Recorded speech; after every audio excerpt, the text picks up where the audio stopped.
நம்ம ரஜினி சாருடைய நண்பரான கமல் அவர்களுடைய ராஜ்கமல் பிலிம்ஸ் தயாரிப்புல ரஜினி சார் நடிக்கவுள்ள புதிய படத்துல இருந்து சுந்தர் சி அவர்கள் விலகியதுமே சமூக வலைத்தளங்கள்ல பல பேருமே பல கருத்துக்களை தெரிவிச்சிட்டு இருக்காங்க. சுந்தர் சி சொன்ன கதை ரஜினி அவர்களுக்கு பிடிக்காததால தான் இந்த படத்துல இருந்து சுந்தர் சி அவர்கள் விலகி இருப்பதாக தெரிய வந்திருக்காம். செய்தியாளர் சந்திப்புல கமல் அவர்களுமே இதனை உறுதி பண்ணியிருக்காரு. என் நட்சத்திரத்திற்கு கதை பிடிக்கும் வரை பல இயக்குநர்களிடமும் கதை கேட்பேன் அப்படின்னு ஓப்பனாக பேசியிருந்தாரு. ஒரு பக்கம் ரஜினி சார் 173வது படத்தை இயக்க போகும் இயக்குனர் யார் அப்படின்ற கேள்வியும் ரசிகர்கள் மத்தியில அதிகமாகவே இருக்கு. இந்த நிலையில தான் ரஜினி சாருடைய புதிய படத்தை தனுஷ் அவர்கள் இயக்க போறார் அப்படின்ற செய்தி சமூக வலைத்தளங்கள்ல வைரலுமே ஆக ஆரம்பிச்சது. பல ஊடகங்களுமே இந்த தகவலை வெளியிட்டாங்க.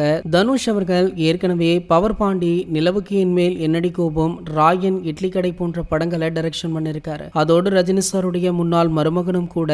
எனவே இது சாத்தியம்தான் அப்படின்னு பலருமே சொல்றாங்க. இதுல எந்த அளவிற்கு உண்மை அப்படின்றத தெரிந்துக்க பத்திரிகையாளர்கள் பாத்தீங்கன்னா சமீபத்துல நம்ம ரஜினிகாந்த் அவர்களுடைய மூத்த மகளான ஐஸ்வர்யாவிடமே இந்த கேள்வியை கேட்டிருக்காங்க. அது மட்டுமல்லாமல் ஐஸ்வர்யா தரப்புடைய பதில கேட்டு ஒட்டுமொத்த பத்திரிகையாளர்களுமே ஆடி போயிட்டாங்க அப்படின்னு தான் சொல்லணும். சோ அதன்படி பாத்தீங்கன்னா ஐஸ்வர்யா அவர்கள் இதனை பற்றி நீங்க கமல் சார் கிட்ட தான் கேட்கணும். அது மட்டுமல்லாமல் தனுஷ் அவர்கள் இந்த படத்தை இயக்க வாய்ப்பு இருக்கலாம் அப்படின்னுமே சொல்லிருக்காங்க. சோ ஆகையால தனுஷ் அவர்கள் இந்த படத்தை இயக்க வாய்ப்பு இருக்கு அப்படின்னு அவருடைய ரசிகர்களுமே சமூக வலைத்தளங்கள்ல பல பதிவுகளையுமே போட்டுட்டு இருக்காங்க. இது போன்ற செய்திகளை பற்றி நீங்க உடனே தெரிஞ்சுக்க நம்மளுடைய சேனலை மறக்காம சப்ஸ்கிரைப் பண்ணிக்கோங்க.